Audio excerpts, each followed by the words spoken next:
अस्सलामुअलैकुम दोस्तों, क्या हाल चाल है। 2 नवंबर 2023 और जुमेरात का दिन है जी। नवंबर जो है ओमान का, आपको पता है नेशनल डे भी होता है 18 नवंबर को।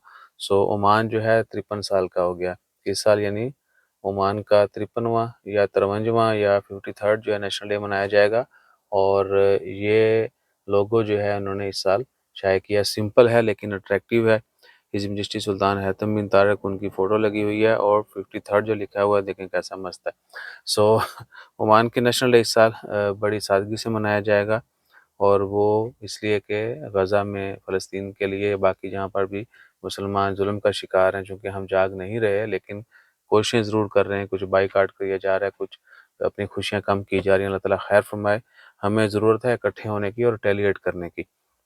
अच्छा, ये हो गया। और दूसरी एक अच्छी खबर है और वो है बिजली के बिलों में कमी। अगस्त सितंबर में आपको पता है कि रिलीफ दिया जाता है गर्मी के सीज़न में, जहाँ पर मज़दूरों को भी 3 महीने जून, जुलाई, अगस्त दोपहर को ब्रेक जो है वो मॉनिटर किया जाता है कि वो वाक़ई ब्रेक पे रहेंगे, जो आउटडोर काम करते हैं। वहीं पे बिजली के बिलों में कंज़म्पशन ज़्यादा होती है तो बिलों में इज़ाफ़ा होता है। और इस साल बल्कि पिछले 2 साल भी काफ़ी ज़्यादा बिल आते हैं।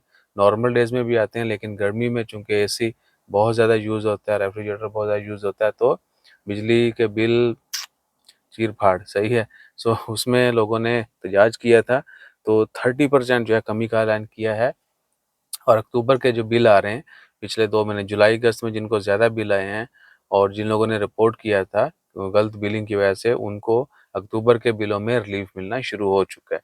उनका जो एक्सेस थी कह लें कि पिछले महीनों की ज़्यादा बिलों की, वो इस दफ़ा कुछ को माइनस में चले जाएँगे, कुछ का बिल माइनस आएगा। तो आपने बताना है कि इस महीने आपका बिल जो है वो नॉर्मल आया है, नॉर्मल से कम आया है, या फिर आपने अगर कंप्लेन ही नहीं की तो वो फिर आप देख लें। बहुत सारे लोगों ने कंप्लेन की, शिकायत की, फिर उनका जो है मामला जो है वो सॉर्ट आउट हुआ है। और दूसरी तरफ आप सबसे यही गुज़ारिश है कि पानी के, बिजली के बिल जहाँ पर मीटर लगे हुए हैं उनको रीडिंग के हिसाब से जो है ना मॉनिटर करें। जो भी रीडिंग चल रही है उसी हिसाब से आप थ्रू आउट बिल पे करें। और टैरिफ जो है आप वो भी चेक करते रहें, ठीक है? पहले, बल्कि अभी भी बहुत से जगहों पे टैरिफ जो है वो 20 पैसे से ज़्यादा है, जबकि कम होना चाहिए। कुछ जगहों पे कम है, कुछ लोगों ने कंप्लेन के बाद कम करवाया है। तो बिल्डिंग ओनर से आपने ये चीज़ें चेक करते रहना। नए जगह पे अगर कहीं जाते हैं तो रीडिंग पिछली भी चेक करें और वो मेंशन करवाएँ। ये नहीं कि अंधाधुंध कॉन्ट्रैक्ट किया शुरू हो गया, नहीं। पिछली रीडिंग, पिछले बिल सारे वहाँ चेक करने के बाद आगे बिल जो है वो देना शुरू करें। जज़ाकल्लाह, अल्लाह हाफ़िज़।